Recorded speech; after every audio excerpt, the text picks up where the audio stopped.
नमस्कार। देश काल में आपका स्वागत है। मैं हूं मुकेश कुमार। दोस्तों, पाकिस्तान ने मांग की थी कि पहलगाम हमले की जांच कोई न्यूट्रल एजेंसी करे, ना पाकिस्तान करे ना हिंदुस्तान करे, कोई अंतर्राष्ट्रीय स्तर की कोई संस्था करे जिस पर दोनों का भरोसा हो और निष्पक्ष जांच हो और उसमें जो सामने निकल कर आए उसे दोनों देश स्वीकार करें। और इस मांग का समर्थन चीन ने कर दिया है। हालांकि अंतर्राष्ट्रीय जगत पर बहुत सारे देशों ने अभी इसको खास तवज्जो नहीं दी है, लेकिन धीरे धीरे हो सकता है कि अंतर्राष्ट्रीय स्तर पर पाकिस्तान की इस मांग को बल मिलने लगे और वो भी कहने लगे कि अगर भारत आरोप लगा रहा है पाकिस्तान पर, तो या तो उसके पुख्ता सबूत पेश करे कि इन वजहों से ये हमारे सबूत हैं और हम इस आधार पर कह रहे हैं कि पहलगाम हमला पाकिस्तान ने करवाया है, पाकिस्तान का किया धरा है। तो ये भारत पर ओनस आ गया है। भारत को साबित करना पड़ेगा या फिर कोई अंतर्राष्ट्रीय जांच तय करे कि हुआ क्या था, भारत जो आरोप लगा रहा है पाकिस्तान पर वो सही है या नहीं है। अब ये बड़ा पेचीदा मसला है, क्योंकि पाकिस्तान जांच की मांग करके अंतर्राष्ट्रीय समुदाय का ध्यान अपनी ओर आकर्षित करना चाहता है। वो कश्मीर पर अंतर्राष्ट्रीय जगत का ध्यान आकर्षित करना चाहता है और अपने को पाक साफ बता रहा है।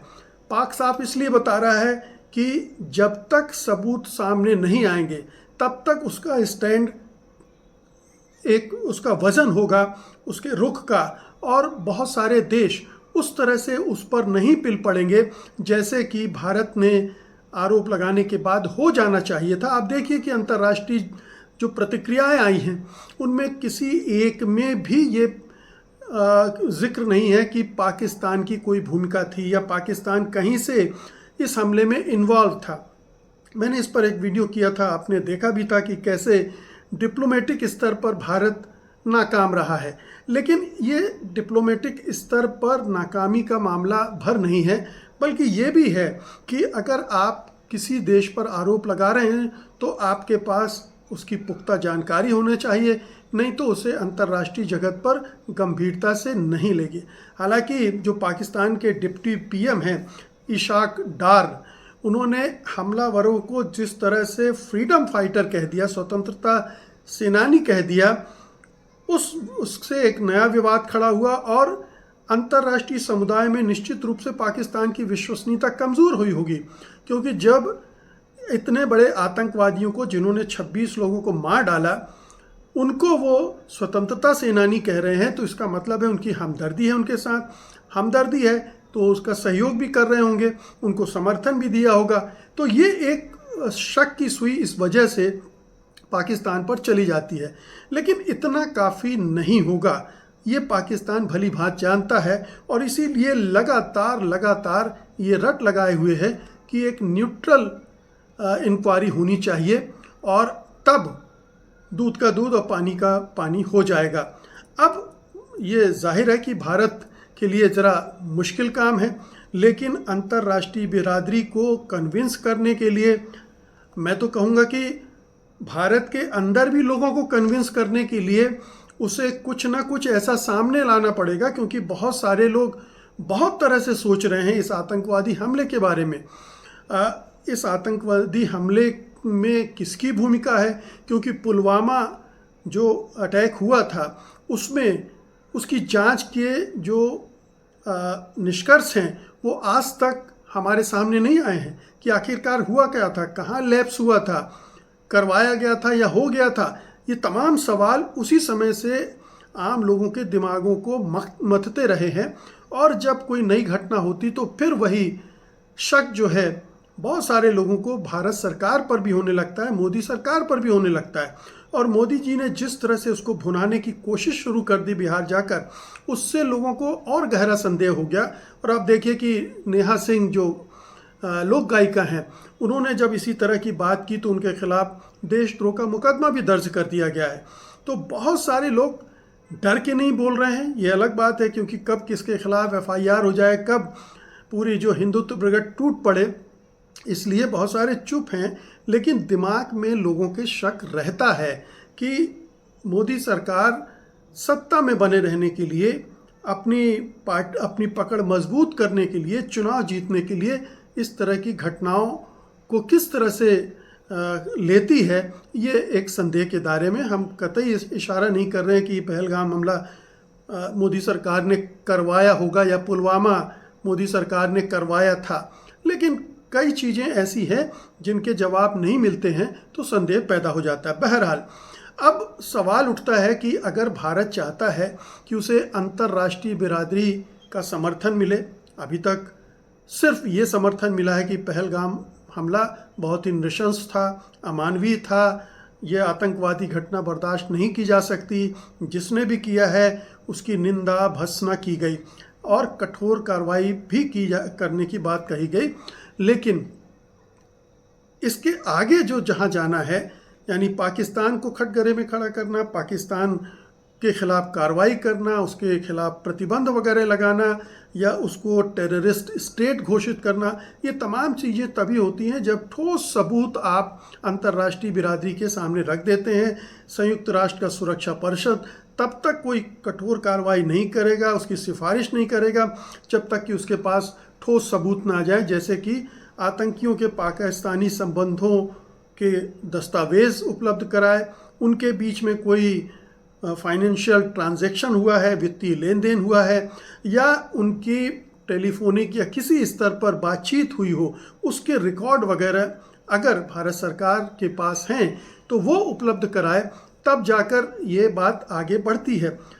अभी तक हुआ ये है कि पहलगाम हमले के बाद भारत सरकार ने, मोदी सरकार ने, उनके जो सुरक्षा बल हैं उन्होंने 4-5 घरों को जलाया है या बुलडोज किया है, ये कहते हुए कि वो आतंकवादी के घर थे और उनका इन्वॉल्वमेंट पहलगाम अटैक में होगा। इसके आगे कुछ नहीं गया है। ये भी खबरें आ रही हैं कि कुछ इलेक्ट्रॉनिक एविडेंस मोदी सरकार ने या सुरक्षा एजेंसियों ने कलेक्ट किए हैं और वो इस्टेब्लिश कर पाएंगे आगे चलकर कि ये संबंध जो है इन आतंकवादियों का पाकिस्तान के साथ था, इस्लामाबाद के साथ था। अब देखिए कि 2008 में जो मुंबई हमला हुआ था उसमें भारत सरकार सबूत देने में कामयाब रही थी, क्योंकि अजमल कसाब जो था वो कहाँ का था, उसकी गवाही, उसका जो कम्युनिकेशन पाकिस्तान में होता रहा और वो किस तरह से लश्कर तैयबा के कहने पर काम कर रहा था, ये तमाम चीज़ें प्रूव की जा सकी, ये साबित हुई। पहले पाकिस्तान ने इनकार किया, लेकिन पाकिस्तान के ही एक न्यूज़ चैनल ने अजमल कसाब के गांव जाकर ये साबित कर दिया कि अजमल कसाब वहाँ का रहने वाला है, और इस तरह से ये बात पूरी तरह से इस्टेब्लिश हो गई कि जो कुछ भी हुआ पाकिस्तान में रहने वाले आतंकवादी संगठनों की वजह से हुआ। अब ये और बात है कि उन आतंकवादी संगठनों का पाकिस्तान की सरकार से, आर्मी से, आईएसआई से कोई संबंध था या नहीं, इसको इस्टेब्लिश करने में नाकामी मिली, और जिसकी वजह से पाकिस्तान के खिलाफ कोई बहुत ठोस कार्रवाई न भारत कर सका और न ही अंतर्राष्ट्रीय जगत को उसके लिए पुश कर सका, उसको फोर्स कर सका कि आप जो है ये कार्रवाई करें। तो ये स्थिति है कि अगर अंतर्राष्ट्रीय जगत को कन्विंस करना है तो ये सारी चीज़ें उसे करनी ही पड़ेगी। अगर सबूत साझा नहीं करता है कोई ज़रूरी नहीं है कि भारत सरकार जो भी सबूत हैं या इकट्ठा करे उनको वो खुले तौर पर पब्लिशाइज करे, इसकी ज़रूरत नहीं है। लेकिन जो भी इस तरह के सबूत हैं इसे अंतर्राष्ट्रीय ख़ास तौर पर जो ताकतवर मुल्क हैं उनसे शेयर करना पड़ेगा, उनको दिखाना पड़ेगा और उनसे हस्तक्षेप की मांग करनी पड़ेगी। यदि नहीं होता है ऐसा तो वह भारत पाकिस्तान के इस विवाद को द्विपक्षीय विवाद की तरह से देख सकते हैं। अब इसके आगे थोड़ा सा हम और चलते हैं कि अगर भारत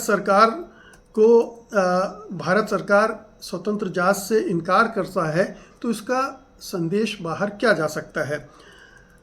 भारत अगर ऐसा करता है तो भारत आतंकवाद को अपनी आंतरिक सुरक्षा का मामला आता है ये बताने की कोशिश करेगा, ये निगेटिव ना हो इसलिए, और स्वतंत्र जांच को वो अपनी संप्रभुता में हस्तक्षेप की बात करेगा, क्योंकि ये जो वारदात हुई है वो हमारे सीमा क्षेत्र में हुई है, हमारे भूभाग में हुई है, और उसकी जांच का अधिकार हमको है और हम जांच करेंगे। इसमें किसी अंतर्राष्ट्रीय एजेंसी को लाना ये भारत की संप्रभुता का उल्लंघन होगा। और चूंकि जम्मू कश्मीर को वो अपना अभिन्न अंग मानता है, इसलिए भी वो नहीं चाहेगा और नहीं ऐसा करने देगा स्वतंत्र जांच की मांग को मांगने का।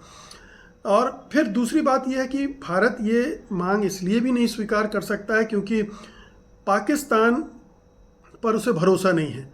पाकिस्तान स्वतंत्र जांच में सहयोग करने के बजाय इसका एक राजनीतिक हथियार के रूप में उसका इस्तेमाल कर सकता है। और जैसा कि हमने पहले भी देखा है, 2008 के जो मुंबई अटैक है उसके बाद भी उसका रवैया यही था। तीसरी बात यह है कि हमारी जो जांच होगी उसकी जो जानकारी है वो साझा करनी पड़ सकती है पाकिस्तान के साथ, या जो भी इंडिपेंडेंट एजेंसी बनेगी, और उससे हमारी जो रणनीति है, रणनीतिक रूप से ये जोखिम भरा भी हो सकता है कि हम अपनी जानकारी ऐसी एजेंसी के साथ साझा करें और वहाँ से वो कहीं और साझा हो जाए, तो ये हमारे लिए खतरनाक है। लेकिन इसका एक दूसरा पहलू भी है कि अगर भारत इस जांच से इनकार करता है तो अंतर्राष्ट्रीय समुदाय में ये संदेश जा सकता है कि भारत अपनी जांच और सबूतों पर भरोसा नहीं है उसके पास ऐसे सबूत और दस्तावेज नहीं हैं जिनसे वो साबित कर पाए कि पाकिस्तान की भूमिका इसमें है। यानी एक तरह की ट्रांसपेरेंसी का अभाव वो मानेगी, और कुछ देश इसे भारत की एक तरफा कार्रवाई के रूप में भी देख सकते हैं। खासकर वो देश जो पाकिस्तान के मामले में थोड़ा तटस्थ रहना चाहते हैं, पाकिस्तान के खिलाफ नहीं दिखना चाहते। चीन का तो छोड़ दीजिए, चीन तो पूरी तरह से उसके साथ है, लेकिन और दूसरे देश जो हैं वो फिर उतने डीपली जाकर इन्वॉल्व नहीं होंगे।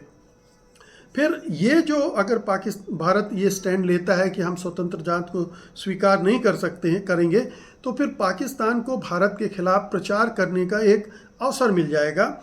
और जैसे कि पाकिस्तानी गृह मंत्री मोहसिन नकवी और विदेश मंत्री इशाक डार ने कहा है, जहां उन्होंने निष्पक्ष और पारदर्शी जांच की मांग की है, उन्हें ये मौका मिल जाएगा कि देखिए, हम तो सच्चाई सामने लाना चाहते हैं, लेकिन सच जो है वो भारत सरकार दबा रही है, क्योंकि भारत सरकार के पास न सबूत हैं न दस्तावेज हैं, और हमारे ऊपर वो बेवजह आरोप लगाए जा रही है, हमें बदनाम करने की कोशिश कर रही है, हमारे ऊपर दबाव बना रही। तो ये पाकिस्तान सरकार इसको इस ढंग से प्रचारित करेगी। इसका कोई काउंटर भारत सरकार को सोचना पड़ेगा अगर वो स्वतंत्र जांच के पक्ष में नहीं जाती है। आंतरिक प्रभाव भी इसका है, जैसा कि मैंने अभी जिक्र किया नेहा सिंह राठौर का, लेकिन बहुत सारे दल भी ये कह रहे हैं कि इसकी जांच जल्दी होनी चाहिए। जो भारत की इंटेलिजेंस फेल्योर है, उसकी सुरक्षा की जो विफलता है उसके भरी, हालांकि भारत सरकार ने ये स्वीकार कर लिया कि हमारी खुफिया एजेंसियों की भी विफलता रही है और हमारी सुरक्षा जो इंतज़ामात हैं हमारे, उसकी भी विफलता रही है, तो वो तो ये स्वीकार कर चुकी है। लेकिन इसके आगे भी विपक्षी दल ये दबाव बना सकते हैं, क्योंकि विपक्षी दल को ये सरकार विश्वास में नहीं ले रही। एक सर्वदलीय बैठक हुई है और जिसमें प्रधानमंत्री अनुपस्थित रहे हैं, जबकि इतनी महत्वपूर्ण बैठक में उनको होना चाहिए था। वो चुनाव प्रचार के लिए बिहार चले गए थे, उसका राजनीतिक दोहन कर रहे थे पहलगाम अटैक का। तो ये जो स्थितियां हैं, इसमें ऐसे लोगों को हमला करने का, आरोप लगाने का एक मौका मिलेगा और बहुत सारे लोगों के मन में संदेह और पुख्ता होते जाएंगे। तो ये जो परिस्थिति बन रही है, ये मोदी सरकार एक तरह से फंस गई है कि वो जांच को स्वीकार करे या जांच को स्वीकार न करे। ज़्यादा संभावना इस बात की है कि भारत इस जांच को स्वीकार नहीं करेगा, क्योंकि ये कश्मीर मुद्दे का अंतर्राष्ट्रीयकरण करेगा और इसका फ़ायदा पाकिस्तान उठाएगा। तो इस लिहाज से ये सेफ है भारत सरकार के लिए कि वो इस मांग को ज़्यादा तवज्जो न दे। अभी तक कोई प्रतिक्रिया भारत सरकार की तरफ से नहीं आई है कि वो इस मांग के बारे में क्या सोचती है, लेकिन जहाँ तक संभावना है जो कूटनीतिक हलकों से जो संदेश या संकेत मिल रहे हैं उसके हिसाब से ये है कि वो इस तरह की किसी मांग को नहीं मानेगा और अपनी संप्रभुता के हवाले से उसे ठुकरा देगा। इसका एक दूसरा विकल्प ज़रूर है कि वो विभिन्न देशों को रीच आउट करे और अपने स्तर पर उनके साथ जो भी निष्कर्ष निकल रहे हैं उसको साझा करे। जो अंतर्राष्ट्रीय मंच है में जो प्रमुख संस्थान हैं, चाहे सुरक्षा परिषद के जो वीटो मेंबर हैं उनसे शेयर करें। बाकी जो महत्वपूर्ण देश हैं जो इस मामले में किसी तरह की भूमिका निभा सकते हैं उसमें शेयर करें। पाकिस्तान से जो इन्फॉर्मेशन शेयर की जा सकती है या जो इन्फॉर्मेशन उससे मांगी जा सकती है उस स्तर पर भी वो अंतर्राष्ट्रीय एजेंसियों की मदद ले सकता है कि हमें पाकिस्तान से हमें जो प्रमाण मिले हैं, सबूत मिले हैं, उनकी पुष्टि के लिए पाकिस्तान से इस तरह की इन्फॉर्मेशन चाहिए और तब पाकिस्तान पर दबाव बन सकता है कि वो इन्फॉर्मेशन भारत को दे। तो ये यूनिलेटरल यानी भारत अपनी जांच करे लेकिन अपनी जांच के निष्कर्षों को ज़्यादा से ज़्यादा देशों के साथ साझा करके उनका विश्वास अर्जित करे ताकि पाकिस्तान का ये जो प्रचार है, प्रोपेगेंडा है, वो आगे न बढ़ने पाए, वो तूल न पकड़ने पाए। क्योंकि अगर उसमें वो कामयाब हो गया तो भारत सरकार जो करना चाहती है, अभी तो ये चल रहा है कि कार्रवाई की जाएगी, हमला किया जाएगा। किस तरह का हमला किया जाएगा हमें पता नहीं। सीमा पर पिछले 5 दिनों से लगातार झड़पें हो रही हैं, दोनों तरफ से गोलाबारी हो रही है। भारत का आरोप है कि पाकिस्तान की तरफ से ये प्रोवोकेशन है, पाकिस्तान कह रहा है कि भारत की तरफ से प्रोवोकेशन है, लेकिन दोनों आपस में भिड़े हुए हैं।